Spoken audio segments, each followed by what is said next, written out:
Olá, galera, sejam muito bem-vindos a mais uma aula de arte. O nosso assunto é impressionismo, livro 5.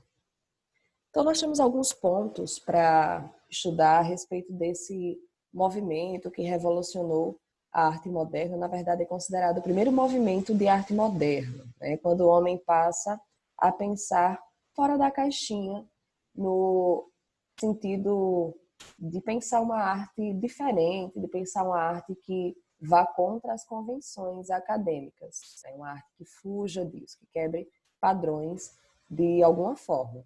Então, o impressionismo é situado no contexto do final do século XIX, tá?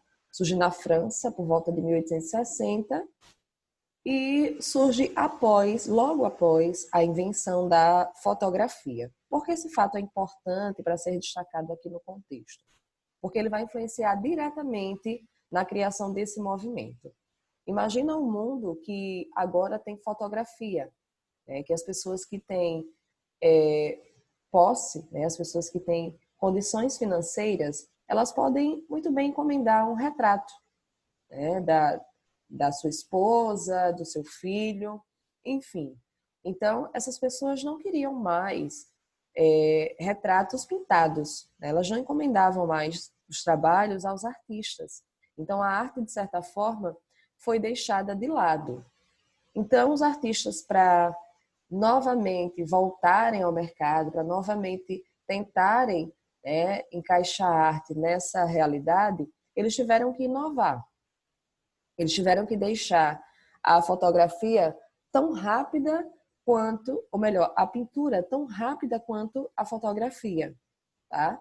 Porque imagina, né, se uma pessoa rica ia querer esperar meses, talvez, para um retrato do seu filho ser pintado, podendo fazer isso de uma forma muito mais rápida, tecnológica, né, avançada e surpreendente para a época, que era a fotografia, tá bom? Então, os artistas tiveram que inovar, que fazer uma pintura rápida. Então, já está aí uma dica, né, uma característica para a gente ver do impressionismo, tá bom? Mas antes de ir para as características, vamos pensar um pouquinho na origem do termo, né? O nome impressionismo. Por que será que vem do termo impressão, o nome desse movimento?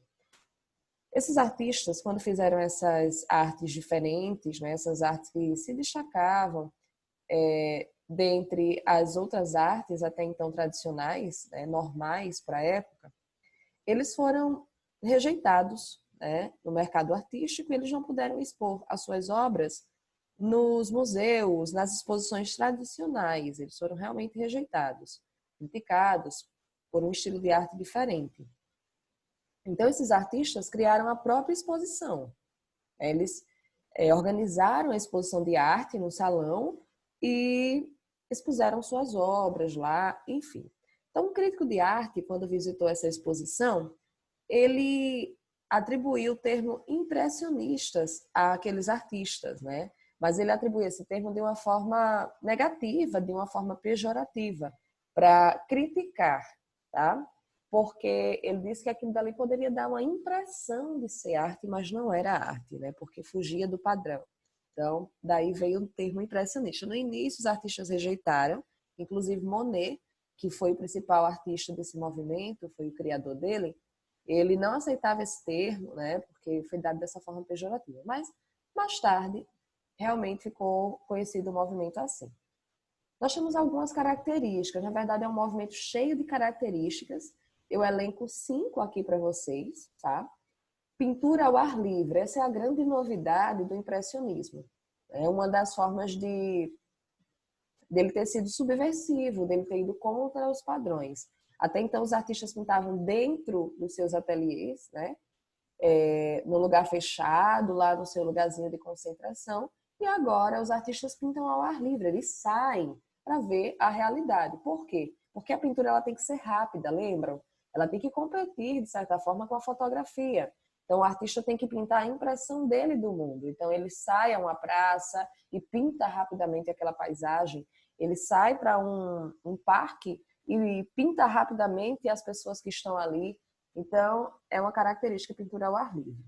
Pinceladas rápidas, né? Porque ele tinha que fazer rápido. Temas cotidianos. Então, não era aquela coisa, eu vou pintar a nobreza, eu vou pintar cenas da realeza somente. Não, eram cenas cotidianas, temas relacionados a pessoas comuns, tá? Foi outra grande novidade. Por isso que essa arte é considerada a primeira arte moderna. Outra diferença em relação aos outros quadros é que as sombras aqui, ao invés de serem pintadas com a cor preta, né, com a cor escura, elas são sombras luminosas. Eles utilizam a cor branca ou qualquer outra cor clara para fazer sombras, né? Por quê? Porque eles agora estão pintando cenas ao ar livre. Então, imagina, eles estudam a luz solar.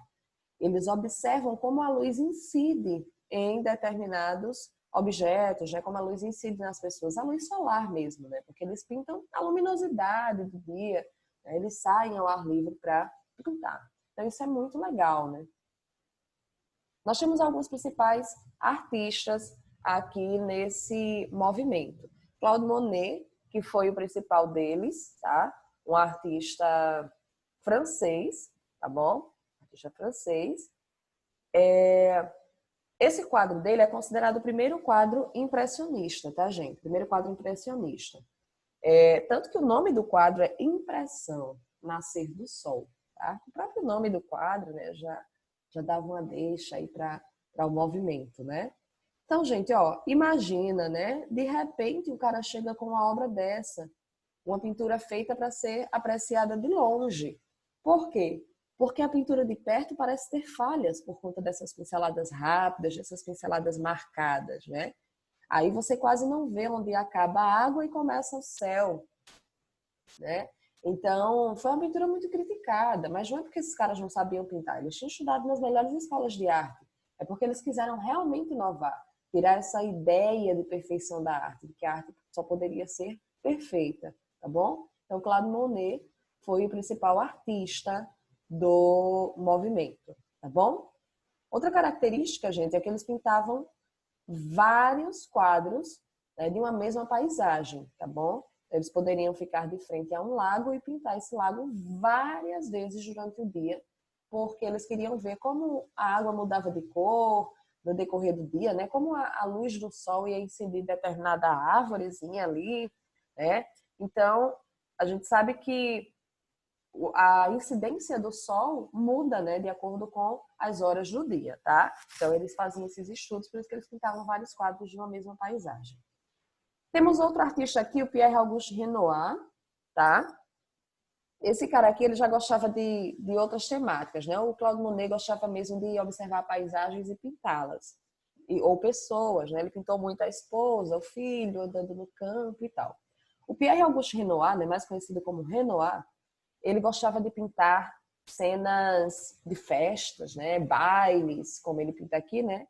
Baile de Moulin de la Galette, tá? Era um evento que tinha, né, na França na época, eventos de pessoas, né, ricas. Então ele, talvez não uma nobreza muito alta, mas assim, digamos que fosse uma classe média alta hoje. Então ele gostava de pintar essas cenas de festa, ele gostava mais desse movimento, né, de pintar as pessoas. De qualquer forma, eram cenas cotidianas, né? Os bailes aconteciam quase que diariamente na França.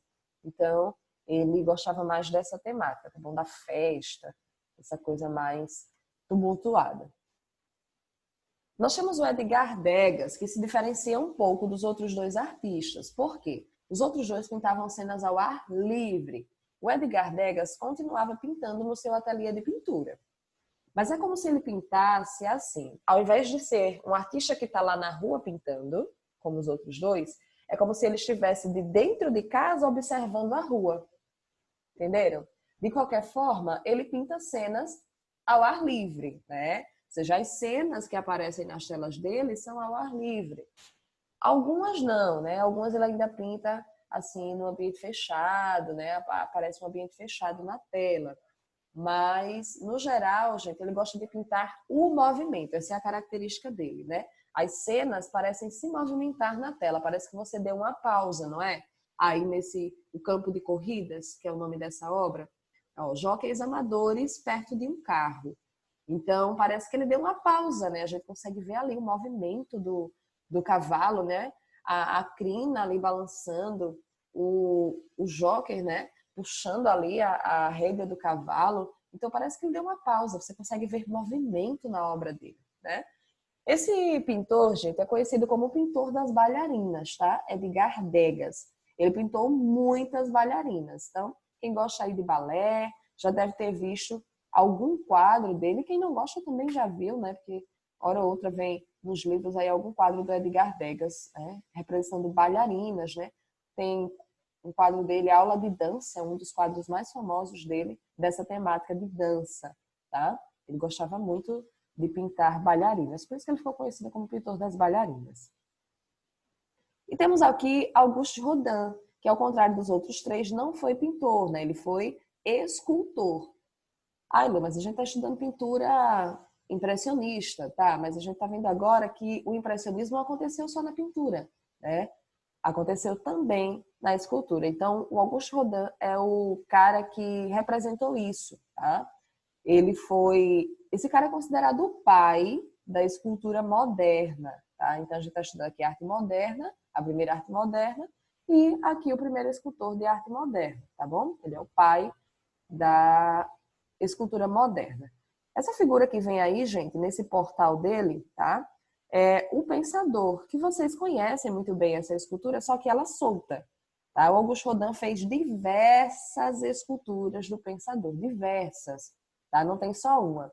Assim como os outros faziam vários quadros de uma mesma imagem, né, de uma mesma paisagem, ele também fez várias esculturas de uma mesma temática. Né? Então, o Pensador tem várias e várias tiragens, né, que a gente chama. Então, são várias, não são cópias, tá, gente? Porque ele que fez, então não é cópia. Ele fez cada uma individualmente, tá bom?